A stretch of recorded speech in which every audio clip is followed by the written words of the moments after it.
Kas sa oled nõus, et väga palju on räägitud erinevatest sõltuvustest, keemilistest sõltuvustest, mängurlusest, töösõltuvusest, aga miskipärast palju vähem oleme me kuulnud kaassõltuvuse teemal, mis on ometigi võrdväärse kahjuga inimese tervisele võrreldes eelnimetatuga. Ja kaassõltuvus võib olla sageli põhjuseks, miks inimesel lõpuks siis tekib mingi muu sõltuvus. Ja kaassõltuvus tegelikult on väga levinud, kuigi sellest vähe räägitakse.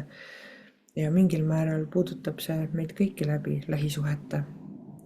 Kaassõltuvus ei tähenda vaid seda, et inimene elab koos sõltlasega või on elanud koos sõltlasega.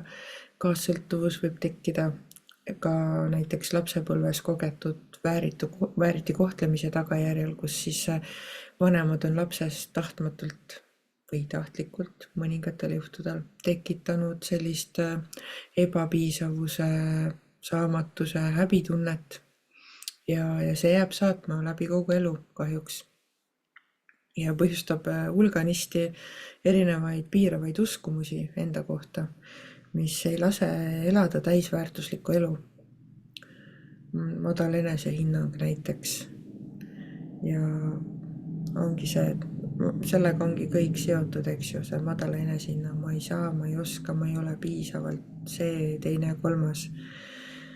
Ja nad ei julgegi proovida, nad ei julgegi isegi unistada suurelt, sellepärast et sees on see tunne, et sa ei ole piisav, sa ei ole väärt. Kui sina praegu tundsid ennast siin ära, siis tea, et seda mõttemustrit saab muuta ja sina ise saad seda teha. Ja sa oled tegelikult palju võimsam, kui sa arvad. Tule 4-nädalasele teekonnale kaassõltuvusest ise olemisse. Vaata kursusi infot siit postituse alt.